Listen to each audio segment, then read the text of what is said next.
Convidamos o palestrante Roosevelt Andolfato Thiago para proferir a palestra Contribuição do Espiritismo na Transição Planetária. Roosevelt atua como palestrante há mais de 30 anos, percorrendo todo o Brasil, realizando palestras e seminários espíritas, marcados sempre pela fidelidade em Allan Kardec. É escritor, editor e autor de 12 obras publicadas de variados gêneros, evidenciando em todas elas as bases da doutrina espírita. É presidente da AD, Associação de Divulgadores do Espiritismo, Regional Jaú, em São Paulo. Fundador do ASEAC, Associação Cultural Espírita Allan Kardec, na cidade de Barra Bonita, estado de São Paulo, onde atualmente atua principalmente na educação espírita infantil.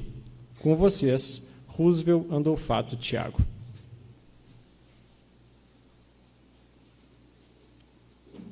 Boa noite aos amigos, aos irmãos. Nos permita, Jesus, a oportunidade de hoje experimentarmos dos encantos que provêm da sua paz.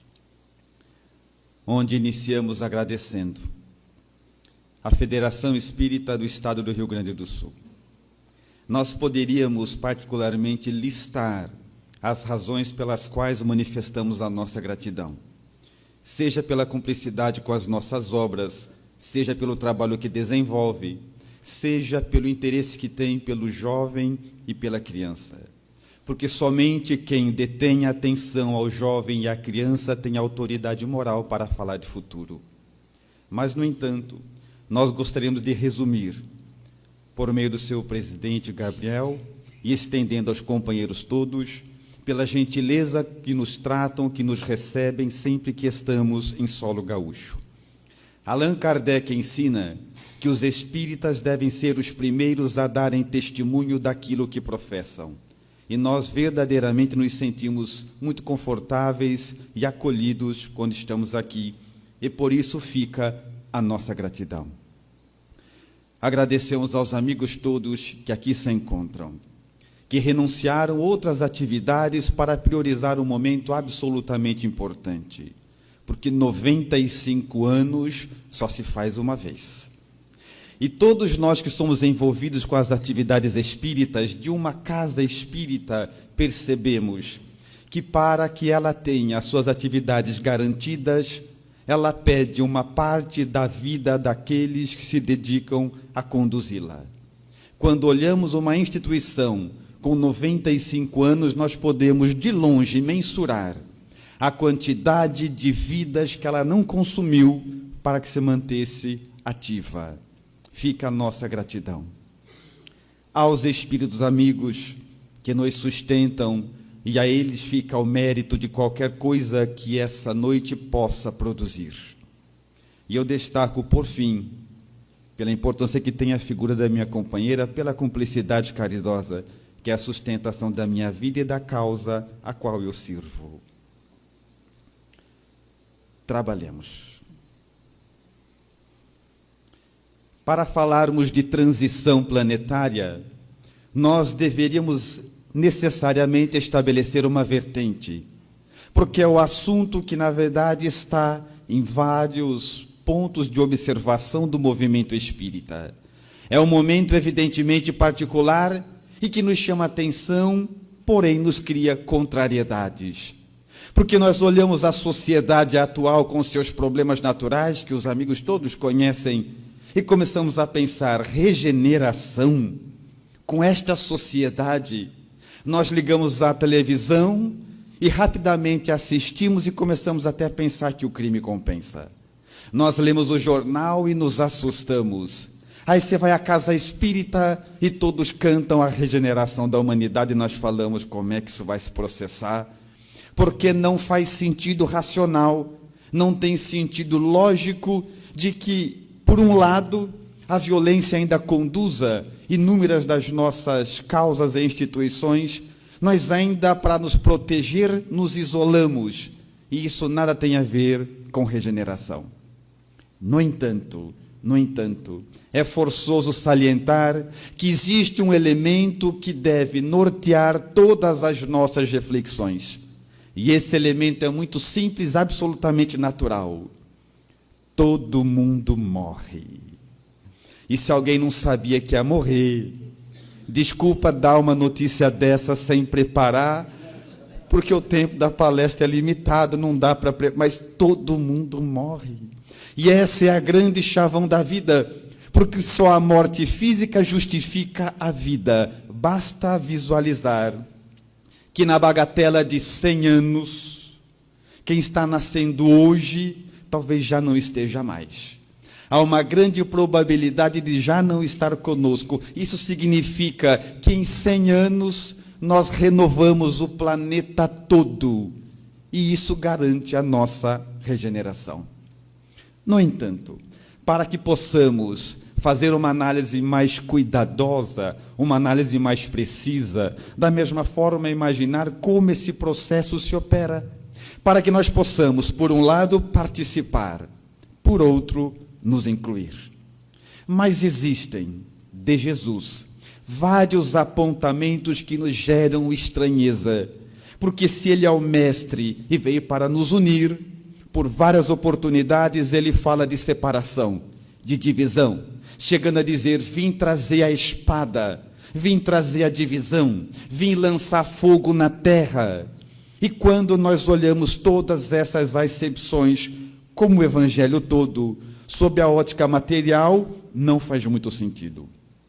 Mas quando lembramos que todo o evangelho e tudo aquilo que provém dos espíritos é um diálogo para ser compreendido e estudado como espíritos que somos, a situação faz maior sentido. Porque a espada, o fogo, a divisão é sempre de caráter individual, moral e particular. Não é a divisão entre mim e as pessoas, mas a divisão entre o que eu era e o que eu sou. Não era o fogo entre mim e a sociedade que pensa diferente, mas o fogo que queima o homem velho para que ressurja dele o homem novo. É sempre de caráter individual. E de todas as propostas, a que eu acho que mais ilustra esse momento é a parábola atribuída a Jesus e estudada por Allan Kardec, que fala da separação, mais uma vez, do joio e do trigo. Que uma análise, mais uma vez, superficial ou materialista, poderia parecer que ele separa os bons dos maus. Separação essa que ficaria impossibilitada, porque se traçássemos uma linha imaginária demarcando os bons dos maus, certamente essa linha passaria no coração da maioria das pessoas, para não apontar a totalidade. Então é sempre interno, mas para estudarmos, ela diz o seguinte: de que o dono da terra semeou a semente boa, e essas observações são necessárias. A semente é boa, porque toda vez que alguém nasce independente dos seus delitos do passado, a intenção é boa. Ninguém nasce para não dar certo, ninguém nasce fadado ao fracasso, e ele vai semear, e a semente é boa. No entanto, segue a parábola. O homem dormiu, e veio o inimigo do homem, e semeou no meio da semente boa o joio, uma espécie de praga. E nós nos detemos mais uma vez na observação. O homem dormiu, e veio o inimigo do homem. E essa expressão de homem dormiu, se olharmos como os espíritas materialistas, é sono na cama mesmo. Mas se a observarmos sob a ótica espiritual, todas as vezes que os espíritos nos dizem que estamos dormindo, estamos com sono, eles tratam de níveis de consciência, que muitas vezes nós cultivamos até hoje. Por exemplo, quando observamos o currículo da nossa nação, percebemos que o Brasil, pelo seu tamanho, pela sua estrutura continental, é o primeiro país espírita do mundo, é o terceiro país evangélico do mundo, é o segundo católico do mundo. E quem olha de fora para dentro diz que nosso lar o quê? Quero no Brasil. Porque é muita gente, é muita fraternidade em todo canto. E quando nós estamos aqui, nós vamos todos para as ruas e não vemos essa fraternidade que pregamos e começamos a pensar: será que ainda não estamos dormindo? Porque é esta acepção que eles nos chamam. O que nós podemos fazer senão, observando a nossa vida, identificarmos quais são os pontos que nos mantêm nesta situação? Porque quando falamos em transição planetária, mais importante do que saber como ela se processará, a questão é se estaremos incluídos. Então nós ficamos evidentemente encantados com a superficialidade. É um estado de dormência, onde Paulo, em outras oportunidades, chegou a cantar: levanta tu que dormes. Ele não falava para pessoas que estavam dormindo, ele falava para as pessoas acordadas em estado de sono consciencial, o que é muito comum hoje. Como exemplo disso, enquanto o nosso presidente fazia a sua explanação aqui, e falava de nós, e nós podíamos visualizar esse cacarinho todo, eu lembrei de várias outras oportunidades, onde viajando por aí, nós somos tão condicionados a ficar na superficialidade e vender um produto que não compramos, que as pessoas vão me apresentar e dizem assim: hoje nós estamos com muita felicidade, com uma alegria muito grande de estar recebendo o nosso amigo. E eu começo a procurar onde é que ele pôs a felicidade, eu não acho. Porque é de uma retidão, uma cara fechada, e nós ficamos, eu falei, ele deve ter posto em algum lugar, porque felicidade extravasa, não dá para esconder. Quando estamos felizes, todo mundo sabe. Então nós ficamos tão condicionados a ter palavras prontas que não expressam a realidade, que depois não faz sentido. Levanta tu que dormes. Mas voltando à parábola. Aí veio o homem, dormiu, veio o inimigo do homem e semeou joio no meio do trigo. Agora a questão é: quem é o inimigo do homem? Senão o próprio homem. Nós dormimos, vacilamos, pregamos e não praticamos, vacilamos. Aí o inimigo do homem é o próprio homem. Palavras de Jesus: libertem-se do homem velho para que nasça o homem novo, porque só ele pode ser feliz. Mais uma vez, fazendo uma análise da diferença que temos em visualizar toda a vida sob a ótica material e espiritual, é essa. Materialmente, cada um procura quem é o inimigo. Espiritualmente, cada um encontra-se inimigo de si mesmo. Porque quem que te impede de alçar voos maiores, senão cada um a si mesmo? Todas as situações pertinentes à nossa reforma íntima, tão cantada nas casas espíritas, mas que não surgem os efeitos que desejamos, tem o seu maior obstáculo justamente aí. Nós queremos fazer uma reforma íntima, sem saber evidentemente o que em nós deve ser reformado. E para saber o que é que deve ser reformado em nós, a pergunta que não quer calar é a mais evidente possível: o que é que eu ainda estou fazendo aqui? Quando o estudo da doutrina espírita me mostra que existem orbes de absoluta felicidade, existem situações onde os espíritos experimentam uma felicidade incomum, sem mescla, aprendemos que Jesus nos aguarda e nós continuamos aqui fazendo o quê? Quem não encontrar uma resposta que equacione esse elemento não vai saber o que reformar.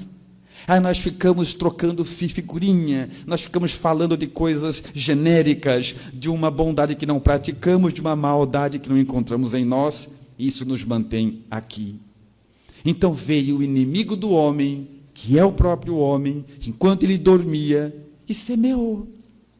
E não é essa radiografia da característica do típico cidadão comum?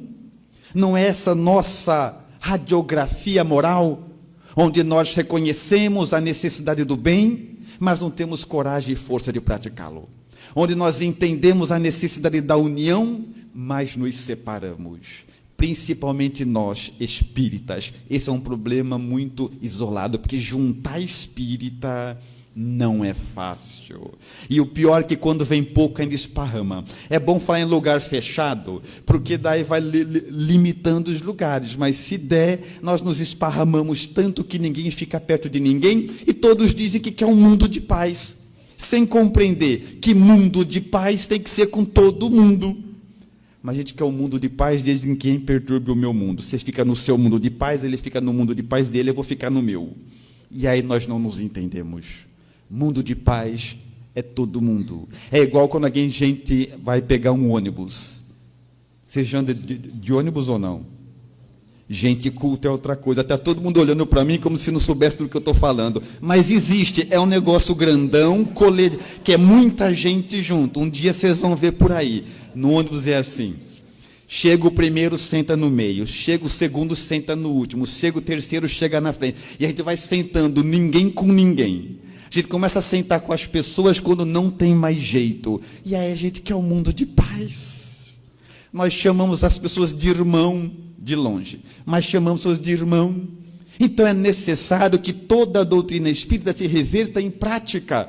Onde nós, se queremos um mundo de paz, temos que estabelecer a paz entre os próximos, entre nós, ou não faz sentido um desejo dessa natureza? E ele prossegue dizendo: o homem dormiu, veio o inimigo do homem, semeou o joio, e no dia seguinte começaram as plantas a surgir, e eles assim, foram falar com o dono da vinha, o dono das terras. É necessário agora tirar o joio. E ele responde de maneira muito inteligente: não, se tirar agora, o joio e o trigo, quando são pequenos, se parecem. Se arrancar um, perdemos o outro. Eles se parecem. O bem e o mal se parecem quando é em caráter pequeno. Não é a radiografia da criatura humana? Vou dar um exemplo. Quando o nosso filho fala coisas que não tem muito foro de verdade. Quando o nosso filho, ele fala mais do que ele vê, o nosso filho, e o filho do vizinho faz a mesma coisa, e nós temos que defini-los. O filho do vizinho é mentiroso, o nosso filho é criativo. Quando o nosso filho chega em casa com uma coisa que não pertence a ele, e o filho do vizinho muitas vezes chega na casa do vizinho levando uma coisa que é do seu filho, e nós temos que defini-los. O filho do vizinho é ladrão, o nosso distraído. Então, quando são pequenos, o joio e o trigo se parecem muito, são muito próximos, porque dependem de ponto de vista. Aí, a grande sacada: é necessário que cresçam juntos, diz a parábola. E no momento em que florescer, quando se mostrar, quando der flor, quando der fruto, aí com segurança saberemos separar joio do trigo. Aqui estamos nós, todos mais ou menos iguais, nos parecendo muito. Só podemos saber da definição do que somos pelos frutos que apresentamos. É nesse momento que a doutrina espírita deve falar para espíritas, porque não basta parecer bom, nós temos que verdadeiramente ser, ou não faria sentido toda essa proposta que cultivamos. Aí, chegamos nós para estudar qual é a contribuição da doutrina espírita para o mundo de transição. E o tema por si só, ele já se autoexplica, porque não se questiona mais a transição virá. A questão é, qual é a contribuição que o Espiritismo pode dar para que esse processo se adiante, para que esse processo se opere da melhor maneira possível. E nós, antes de responder à questão, deveríamos, da mesma forma, destacar onde está assentada a doutrina espírita, quais são os pilares que a sustentam, para depois colhermos daí a contribuição que ela pode dar. E toda a doutrina tem na sua natureza 5 pilares básicos. Primeiro, a existência de Deus. Segundo, a imortalidade da alma. Terceiro, a pluralidade dos mundos habitados ou a escala dos mundos. Quarto, a pluralidade das existências ou reencarnação. E quinto pilar, a comunicabilidade com os espíritos ou a mediunidade. Nós poderíamos, evidentemente, destacar outros elementos. No entanto, quando temos a compreensão desses, e chegamos necessariamente aos demais, então esses 5 pilares são aqueles que estruturam toda a doutrina espírita. E quando falarmos quais são as contribuições para irmos na resposta ao nosso tema, que a doutrina espírita pode dar para o mundo de regeneração, nós, da mesma forma, nos apoiaríamos nesses pilares. Primeiro pilar e agora a primeira contribuição da doutrina para o mundo de regeneração, a existência de Deus. E alguém poderia contestar dizendo: Russo, você está enganado, porque a existência de Deus não é uma contribuição da doutrina espírita, é uma contribuição de todas as religiões, porque todas creem em Deus, guardando as suas maneiras de crer. Não estou equivocado. Eu me falo justamente no Deus apresentado pela doutrina espírita.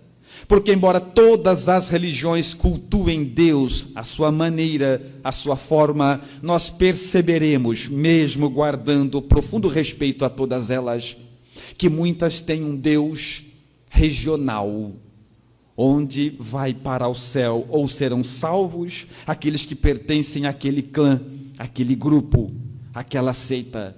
Outros têm um Deus religioso, que só vai salvar os filhos daquela religião. Outros têm um Deus punitivo, ao qual literalmente aprendemos que devemos temer, e não é de nenhum desses que a doutrina espírita fala.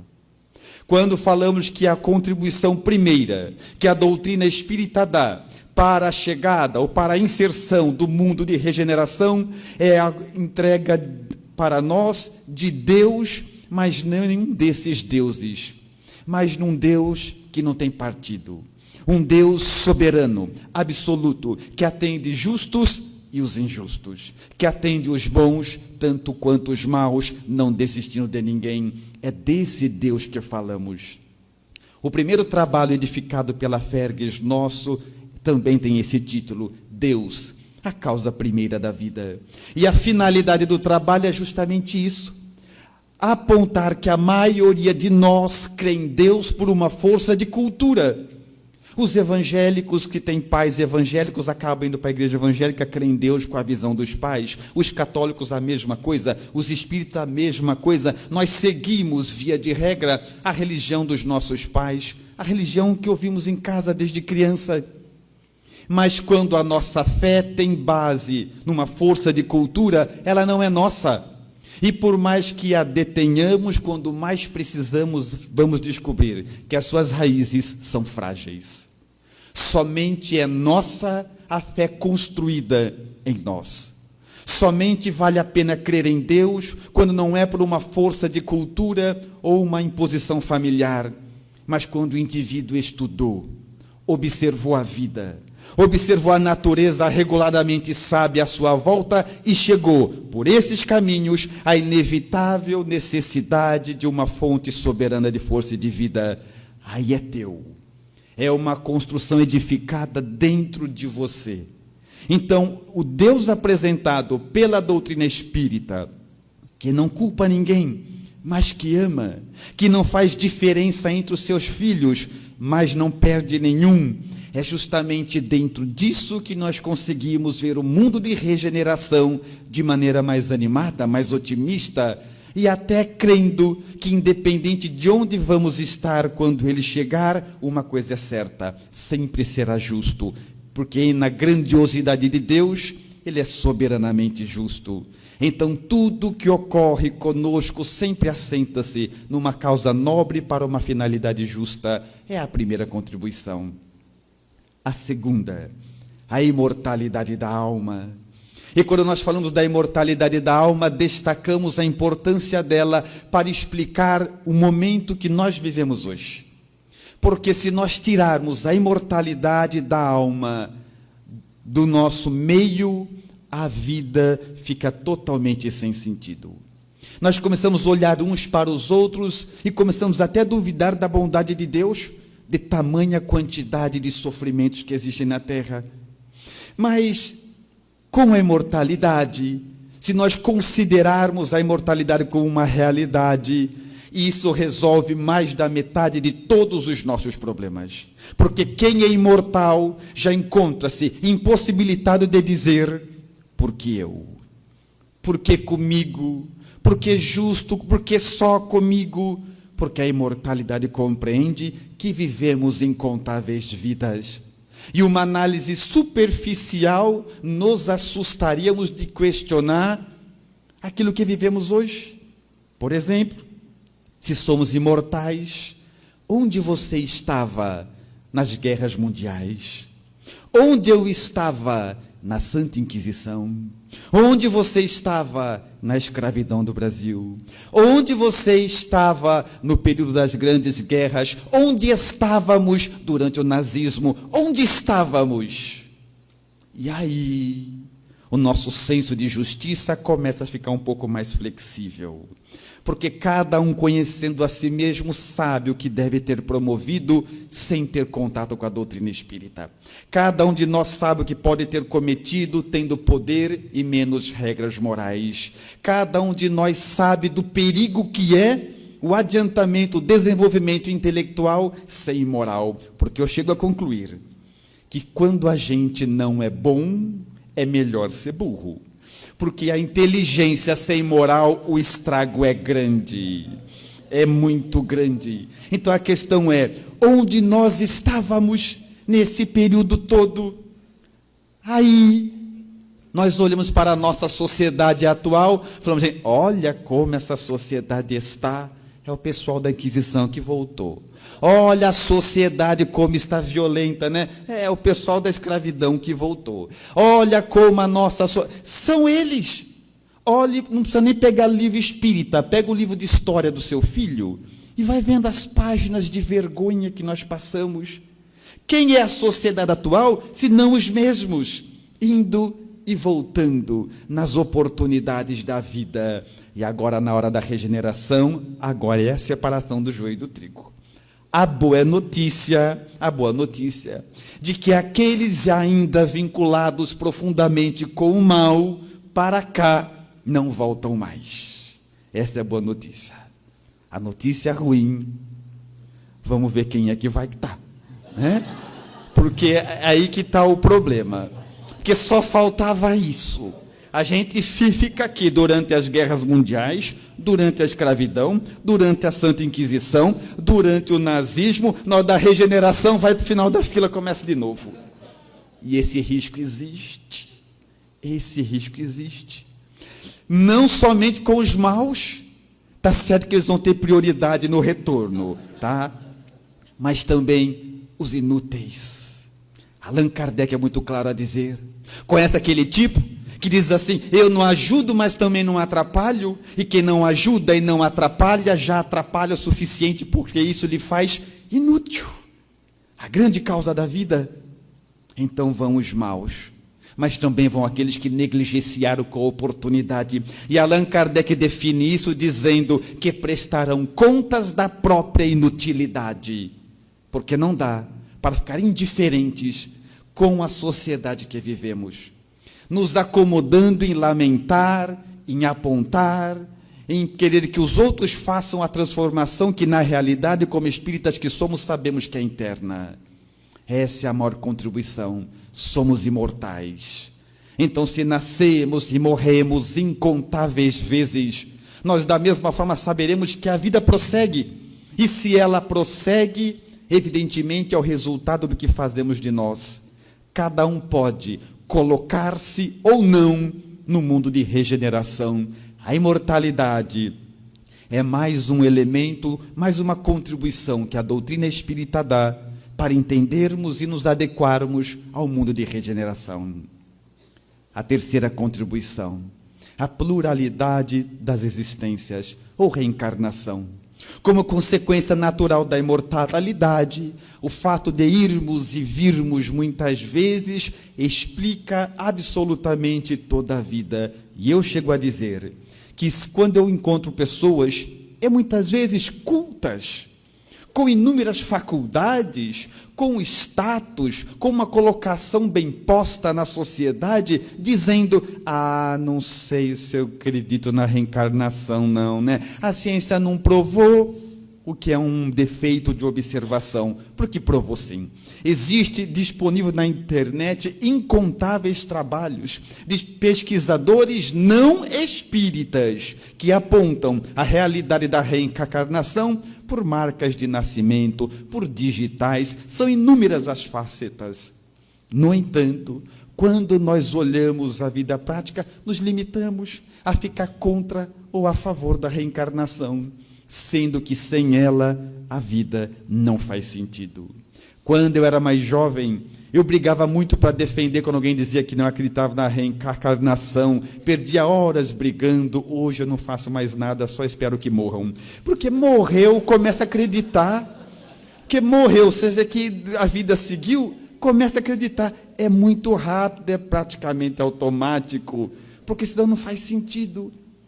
Olhar a vida com uma experiência única, nós comprometemos a certeza de Deus ser justo, porque tanto para Ele, tão pouco para Ele. O filho dele saudável e doente, é um acidente de observação da nossa parte também, querer ousar ver a vida sem a reencarnação, porque nós não conseguimos defender nenhuma teoria que justifique as diferenças sociais, que justifique as diferenças entre nós, sem que ela não se aponte basilarmente na teoria da reencarnação, onde estamos hoje colhendo aquilo que fizermos ontem, e vamos estar amanhã na mesma situação em que nos colocarmos hoje, e isso é justiça divina.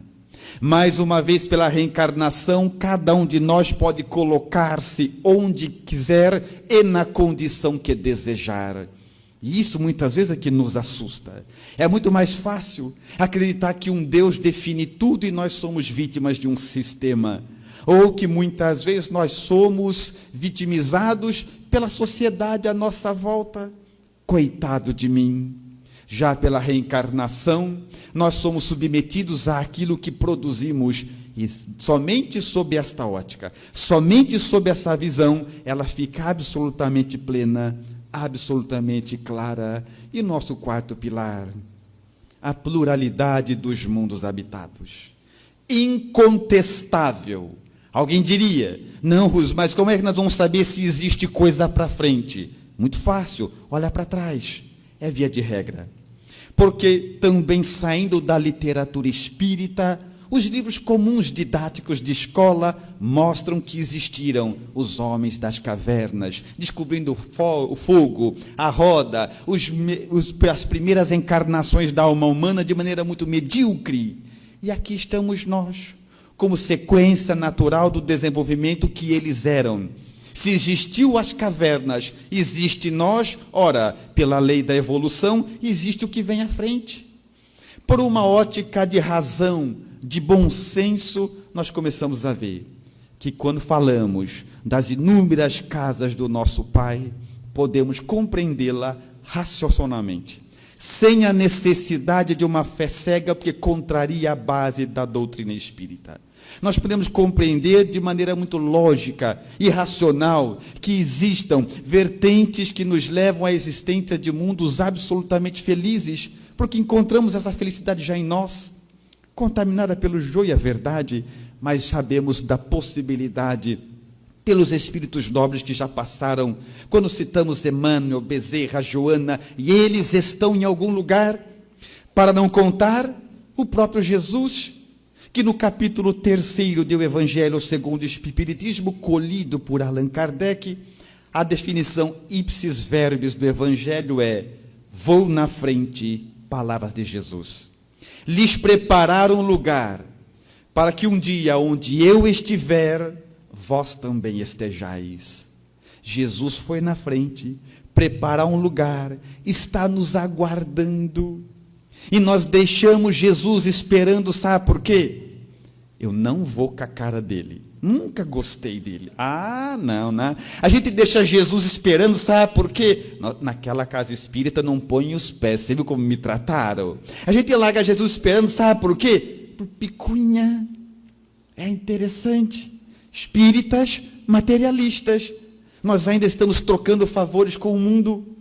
Então, dentro desta ótica, quando observamos a pluralidade dos mundos, e hoje também a ciência mostra cada vez mundos maiores e mais próximos, é infinita a progressão e o crescimento deles. Somos forçados a entender que há de ter uma sociedade evidentemente melhor, que no momento de reflexão, começamos a imaginar.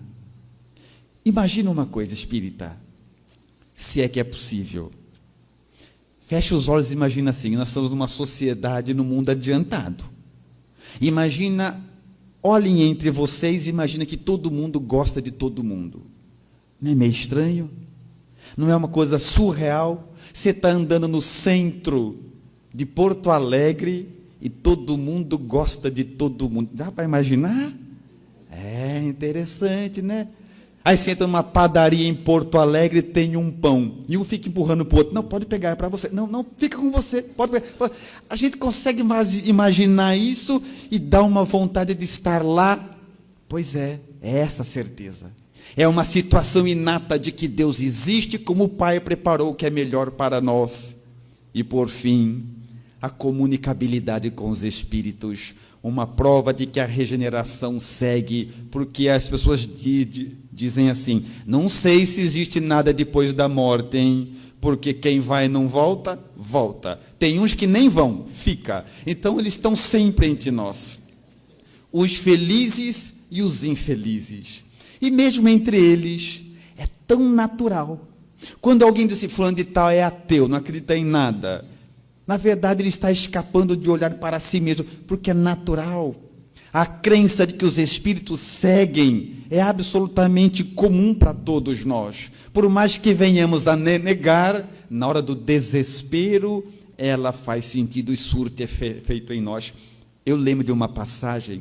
Estávamos na nossa casa, e cidade pequena é assim, na nossa cidade tem 40 mil habitantes, e cidade pequena todo mundo conhece todo mundo, se não conhece é só chegar rapidamente, você conhece, você ficou lá uma semana, você já sabe quem é parente de quem é amigo de quem está devendo dinheiro para quem, é tudo muito rápido. E tinha uma senhora beata no último, detestava a doutrina espírita, falava que era coisa do diabo. Eu me recordo que até no desencarne de Francisco Cândido Xavier, chegaram a dizer assim, Chico Xavier morreu, líder dos espíritas. É uma pena que nesse momento ele esteja no inferno, porque ele acreditava na reencarnação, que aqui na reencarnação vai para o inferno. Eu não surti efeito nenhum, só uma profunda reflexão. Eu pensei, se Chico vai para o inferno, para onde é que eu vou? Me deu um medo, mas depois o bom senso voltou. Porque depois, essa mesma criatura absolutamente cética desencarna o marido. E eu falo, a morte é uma grande conselheira. Ainda bem que existe a morte, ou a vida não faria sentido. Aí começou a viajar por vários psicólogos e psiquiatras, e vencidas foi a casa espírita. Chegou lá aos prantos, olhou para mim, cidade pequena, todo mundo sabe. Ruse, você que mexe com essas coisas, preciso de uma resposta sua. Que resposta? Meu marido morreu, está sabendo? Tô, 40 mil, sempre sabe. Pois é, meu marido morreu, eu preciso muito para acalmar meu coração, saber como ele está. Dá? Aí era a minha hora de dar, é a hora da vingança, né? Falei, dá. Você que fala com os espíritos, dá para saber como é que meu marido está? Dá. Então, como é que ele está? Aí a gente faz um charme, né? Põe a mão na cabeça, olha para baixo, finge que está fazendo uma comunicação, é para valorizar o produto. Aí depois eu falei assim, como é que seu marido era? Meu marido? Meu marido ele era assim, muito irritado, sabe, bebia um pouco demais, chegava sempre em tarde em casa, brigava com as crianças, porque eles não se davam entre eles, sabe? Então, sempre que ele chegava, tinha bebido demais, as filhas brigavam com ele, então o clima de casa nunca era bom, ele acabava brigando, ia dormir sempre sozinho. Como é que ele está? Igual. Está igual. Porque essa questão, o desencarne nos deixa iguais. Agora vocês ficam pensando se isso é uma notícia boa ou uma notícia ruim, né? Porque os bons, quando morrem, quando desencarnam, prosseguem bons. E aqueles que não se acharam durante a vida e acham que a morte resolverá os problemas, vão ser surpreendidos com uma notícia nada agradável. É igual quando alguém é ruim e acha que casar vai mudar a vida dele. Muda, nem sempre para o lado que a gente quer, mas muda. A morte é a mesma coisa.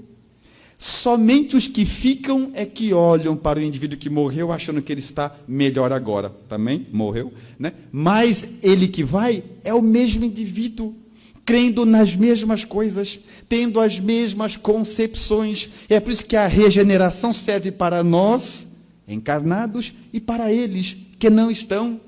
Mas a vida anda numa sinfonia conjunta, e crer em tudo isso nos capacita ao mundo de regeneração. Crer em tudo isso nos faz aptos a refletir e saber onde estaremos nesse mundo, evidentemente melhor, porque a promessa de Jesus: os mansos herdarão a terra. E mansidão é uma coisa muito fácil para nós, é ou não é? Nós começamos a olhar para as pessoas e, de repente, o homem velho que existe em nós começa a tomar posse e a gente começa a perceber, inclusive, que nós não gostamos nem das pessoas. Nós gostamos mais das personalidades, percebeu ou não? Tem alguém com uma vida equivocada, mas que está na mídia, quando ele chega, todo mundo quer tirar foto com ele, fazer selfie. Quando ele vai, a gente fala mal, mas pegou a selfie. Então nós gostamos muito das personalidades, enquanto que as pessoas simples, muitas vezes passam sem contar com a nossa atenção. O que o Evangelho também explica. Quando ele diz que bem-aventurados são os simples, ele fala de uma proposta de vida. Quando olhamos para a nossa vida atual, é tudo o que a gente não gosta. Simplicidade. Simplicidade não tem graça. Simplicidade nós olhamos como uma coisa ultrapassada, que não faz sentido. E a regeneração que chega por meio simples também não nos encanta. Nós esperamos as grandes catástrofes, os grandes acontecimentos. Esquecemos mais uma vez que somos seres espirituais. Dentro dessa proposta, eu destaco uma passagem muito interessante e absolutamente atual, que é olhar justamente às catástrofes naturais. Olhamos para a nossa sociedade, o nosso país, e por um lado, nós temos pessoas que perdem tudo pela seca. Do outro lado, as pessoas perdem tudo pelo excesso de água. Fora daqui, tsunamis, terremotos, pestes, e a coisa segue. E é justamente essa visão material e que assusta os que têm visão puramente materialistas, que diz: mundo melhor, com essa radiografia, com essa expectativa, de maneira nenhuma. Mas recorremos sempre a Allan Kardec, porque não existe doutrina espírita segura sem cumplicidade a Allan Kardec. E ele, na questão 737 de O Livro dos Espíritos, interroga aos imortais de maneira muito sublime. Ele diz: com que objetivo Deus envia à terra os flagelos destruidores? Permita-me uma observação, sem a preocupação de ser repetitivo. Todas as vezes que nós vamos falar em Livro dos Espíritos, eu sempre faço um adendo, dizendo que espírita deve aprender, para estudar o Livro dos Espíritos, antes de ler a resposta, estudar a pergunta. Porque Allan Kardec era uma mente brilhante. É uma mente brilhante. E nós aprendemos estudando a pergunta. Quando ele diz: com que objetivo Deus envia? Ele já nos ensina que, se vem de Deus, tem objetivo claro. Agora, é também dono de uma precisão e de uma petulância assustadora. Com que objetivo Deus envia os flagelos? E tem um risco muito grande em dizer isso. Ajudou? Você chegar para o indivíduo que perdeu a casa na enchente e falar: Deus que envia. Isso tem um peso muito grande. Para aquelas vítimas do terremoto, Deus envia. E é o que Allan Kardec diz. Com que objetivo? Deus envia os flagelos destruidores. E para uma pergunta brilhante, há de se ter uma resposta notável.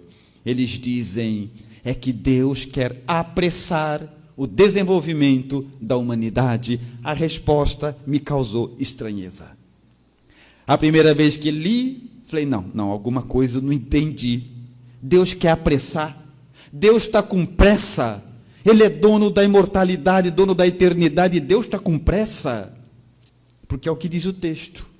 Deus quer apressar o desenvolvimento da humanidade. Estudando um pouco mais, porque espírita que é espírita estuda muitas vidas todas, começamos a perceber a acepção, o significado da palavra apressar. Porque apressar nesse sentido não quer dizer que Deus esteja com pressa, ou que Deus esteja sem tempo, mas é que nós estamos atrasados. O atraso da sociedade é iminente, porque nós estamos falando em regeneração, num mundo de expiações e provas, Mas um pai mexer com a própria filha, no meu entendimento, é coisa de mundo primitivo. Pedofilia de religiosos, no meu entendimento, é de mundo primitivo. E nós poderíamos listar várias barbáries, onde indivíduos tacam fogo num homem dormindo pelo crime de ser índio ou mendigo. Para mim, isso é primitivo. E aí começamos a entender, Deus quer apressar. Não que Ele esteja com pressa, é que nós estamos atrasados. Sob uma ótica mais próxima da nossa realidade, a mesma coisa acontece. E nós, espíritas, praticamos o que pregamos, guardando as devidas proporções. Deus tem pressa, porque a regeneração vai chegar. E como Pai bom, gostaria que todos estivéssemos incluídos neste processo. Nós já praticamos aquilo que professamos, ou estamos ainda dormindo? E eu me recordo de uma outra situação, que eu viajo muito, isso é tudo coisa que eu conto é de casa espírita, nenhuma aqui de perto, senão eu não contava aqui, contava só longe. Tudo que eu vejo aqui, só conto longe daqui. Eu fui fazer uma palestra, e um rapaz, o senhor presidente da casa espírita, falou: irmão, vamos conhecer a casa? Vamos conhecer a casa. E começamos a andar pela casa toda, pelo centro espírita, uma instituição enorme. A determinado momento, eu e ele apenas, chegou uma terceira pessoa, trazendo na mão vários talões, acredito que é rifa, alguma atividade que a casa fazia para vender, para arrecadar fundos. E ele foi dizendo assim para o presidente da casa: fulano de tal, falou o nome do trabalhador, devolveu todos os talões da rifa do centro, sem vender nada. Agora a rifa corre semana que vem, está aqui, não dá tempo de vender. Pegou um monte e não vendeu, o que faz? E o presidente falou: mas é um sem vergonha mesmo, né? Naquela família não salvam, é tudo igual, né? Não dá para confiar nesse tipo de gente. Daqui para mim, eu vou entregar para ele, eu vou mostrar para ele quem sou eu, porque eu falei, se pegar, não vender, compra, mas devolver não. Daqui para mim. Pegou, e eu estava ali vendo a casa em paz. Acabamos de ver todo o ambiente. Aí eu fui lá na frente, voltamos no salão, eu sentei, fiquei esperando começar a palestra. Quando foi começar, ele veio aqui na frente falando assim: meus irmãos, quase que eu falei, sai desse corpo, que esse corpo não te pertence. Quem estava aí até agora era outro, não era esse aí não. Então nós fazemos isso. Espíritas, é fundamental entender que a doutrina espírita tem pressa, porque nós estamos sendo reincidentes em lições basilares. É fundamental entender que tudo que nós vivemos, experimentamos e passamos hoje pede o nosso concurso com aplicabilidade moral. Não faz sentido conhecer Jesus, conhecer o Evangelho e ser igual aos que não conhecem. Não faz sentido ser espírita e ter o comportamento lá fora igual aos que não frequentam a casa espírita. Há de ter na nossa conduta algo que nos diferencie daqueles que não conhecem Jesus, o Evangelho. Porque se somos filhos de Deus, temos que do Pai trazer traços de caráter que ateste essa paternidade. O que nós buscamos é um dia estar andando pelas ruas de Porto Alegre e alguém olhar para a nossa cara e falar assim: você é espírita? Você fala: sou. Como é que você sabe? Pela conduta. O que almejamos é que um dia o nosso comportamento diga quem nós somos, porque o que somos não falamos. O que nós almejamos é que um dia aquilo que praticamos, que professamos, seja espelho das nossas ações. Ou não faz sentido ser espírita? Vir no centro para quê? Se for para ser igual àqueles que não vêm. Mas para coroar esse processo, finalizando essa reflexão e mostrando como o mundo de regeneração se opera com uma absoluta precisão, mesmo na sociedade atual, nós temos que visualizar que nós estamos em pleno processo de reforma. Vocês já fizeram reforma na casa de vocês? Sim ou não? Sim? Foi agradável, não foi? Pois é. E por que resistiram à reforma?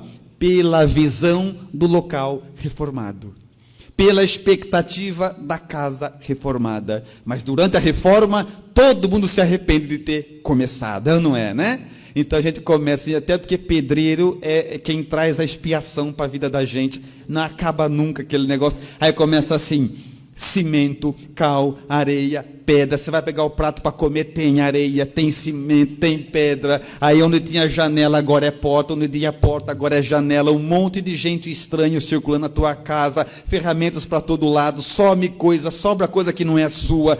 É um inferno. E aí você aguenta, porque sabe, tem certeza, tem convicção da casa reformada, da casa boa. A mesma coisa acontece conosco. Quando visualizarmos a sociedade de pernas para o alto, a acepção mais adequada a fazer é: estamos em processo de reforma, mas eu tenho segurança que a casa vai ficar reformada. É somente isso. Sob esta visão, ninguém se assusta mais. Sob esta ótica, nós começamos tranquilamente ver todas as catástrofes naturais com bom senso e lamentando, não que ocorreram, lamentando que temos ainda necessidade disso. Que pena, porque quando Allan Kardec, na sequência da mesma obra, na questão 738, interroga: mas Deus não teria outros meios que não sejam a dor para conduzir a humanidade? E a resposta é brilhante: tem, e usa todos os dias. Quando você está na palestra pública recebendo uma mensagem do Evangelho, é Deus tocando o teu coração. Quando a gente vê uma criança simples, desamparada, e se tem vontade de ajudar, é Deus usando mais um recurso da emoção. Aí dá aquela vontade de ajudar, dá ou não dá, né? Passa rápido, mas dá. Então é assim que ele vai fazendo. Ele tenta. Deus não tem outros recursos para melhorar o homem? Tem, e usa todo dia. Mas aí, quando a gente tem vontade de ajudar e não ajuda, tem vontade de fazer, mas não faz, tem vontade de ser, mas não é, aí ele fala assim: manda a dor, último recurso, manda ela. Então, meus irmãos, nós estamos em processo de reforma, reforma moral, reforma comportamental, e só terão condições de visualizar o momento presente aqueles que entenderem que estamos em processo de reforma, mas se nutrirem da mesma forma a convicção de uma casa reformada, de um mundo melhor, que evidentemente virá. E nós levantamos, graças à doutrina espírita, por estar entre nós e poder cantar livremente essa convicção que vai nos sustentar nos momentos mais difíceis da nossa vida. E em gratidão a tudo isso, oramos dizendo: Senhor, imundas-me no esplendor da tua luz, e contudo cego não te vejo. Falas-me na eloquência do teu verbo, e no entanto surdo não te ouço. Abrasas-me na ardência do teu amor, e no entanto insensível não te sinto.